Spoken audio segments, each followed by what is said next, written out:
Alright, so it seems like Stipe is the next guy to fight Jon Jones for the heavyweight title, despite the fact that we have an interim champ in Tom Aspinall. The UFC and Dana White still say that Stipe is next. And it seems like Jones also wants to fight Stipe instead of Aspinall, as he has said before that he would like to end his career, likely retire after the Stipe fight, beating the greatest heavyweight of all time. But this is not the fight us fans want. The main reason why most people don't want to see Jones versus Stipe is because they believe Jones will run right through Stipe. He is 41 years old, and by the time that fight happens after Jones has recovered, he could be 42.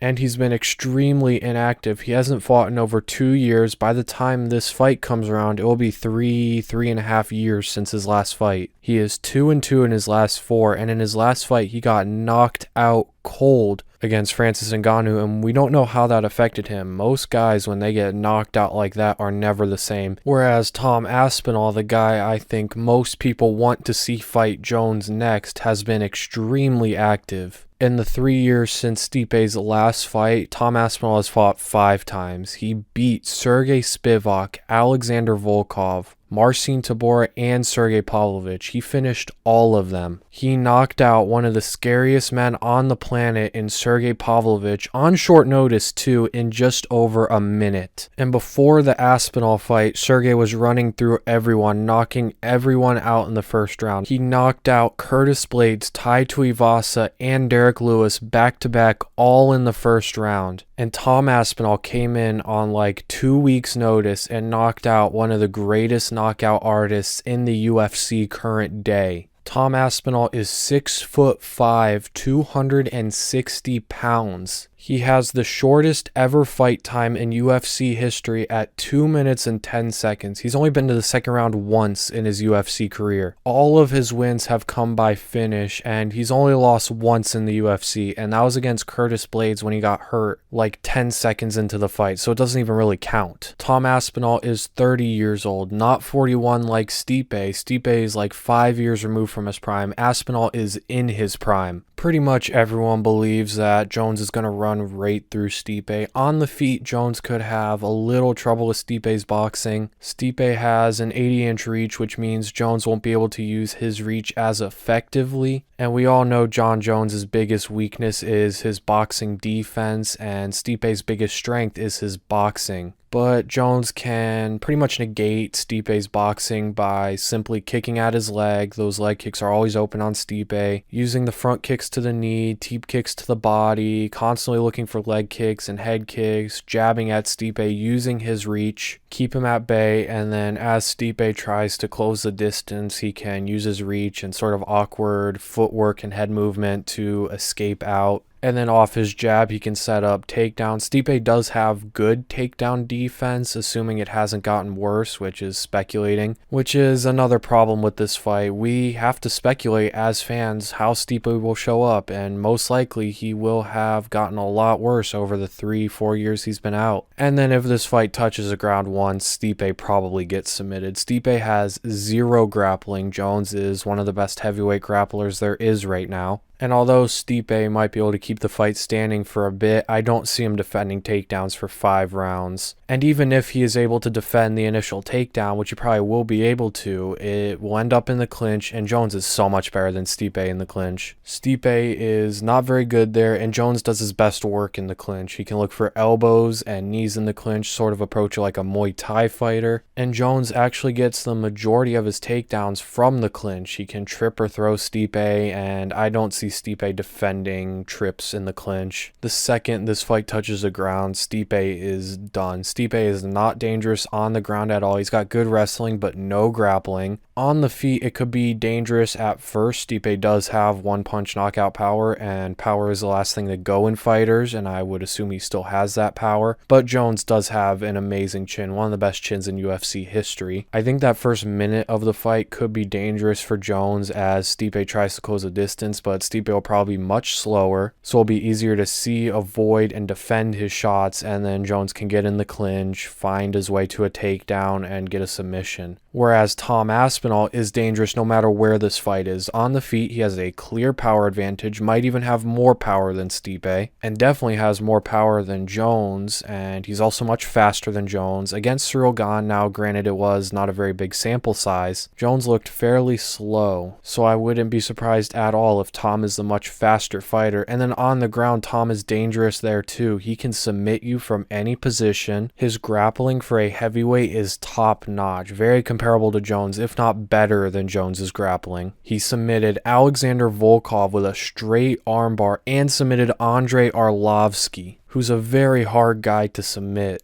No matter where this fight goes, Aspinall can always threaten Jones. On the feet, it's extremely competitive. Jones's biggest advantage here is his reach. He'll have a 6 or 7 inch reach advantage. He can use that reach and stick behind his jab. Aspinall keeps his chin up in the air and his hands pretty low, so that jab from Jones could be there. And then as Aspinall uses his footwork to close the distance, Jones could be in some trouble here if he gets caught. Again, Jones has a very good chin, but Sergey also has a very good chin, and Aspinall knocks Sergey out with one punch pretty much. But because Aspinall has so much distance to cover, Jones can use his reach to keep Aspinall at bay and then use his head movement to avoid the shots coming back at him. But from distance, Jones isn't going to be able to use the kicks as well because Aspinall also has very good kicks of his own. As we saw in the Sergey Pavlovich fight, Aspinall has extremely good leg kicks. Jones does have good kicks of his own, and he's going to have to use his kicks very well in this fight. Constantly kick at the knee and teeps to the body and use his jab, keep Aspinall at range, keep him away from boxing distance, because that's where Aspinall is going to do his best work and do the most damage. That's where he's most dangerous. And we all know Jon Jones's boxing defense is not very good. It's the weakest part of his game, whereas Aspinall is an extremely well-rounded striker. He's got a decent jab. He's not going to out-jab Jon Jones, but he could use that jab to find his way into range. He's got a very good right hand. He's got a lot of power in both hands, and he's got very good kicks. He can switch up to head kicks. He's got good leg kicks. He's extremely fast, probably faster than Jones, extremely powerful, very explosive with his movements. His only major weakness on the feet is his striking defense. He keeps his chin straight up in the air and his hands pretty low, and does have a weakness to that right straight, so that's a punch Jones could look for on the feet. But he doesn't have to worry as much about this as he has in past fights, because Jones does not have as much power, definitely doesn't have nearly as much power as Sergey, and Aspinall took a clean left hook from Sergey and took it pretty well. So we know he's probably got a good chin. He also took a good right hand from Marcin Tybura, which means Jones probably won't be able to knock him out. And as I said, Jones doesn't have much power, so he won't be able to exploit that weakness Tom leaves. And then on the ground too, Aspinall is very good there as well. He has very good grappling, decent wrestling. He's not going to take Jones down, and I think Jon Jones could take him down.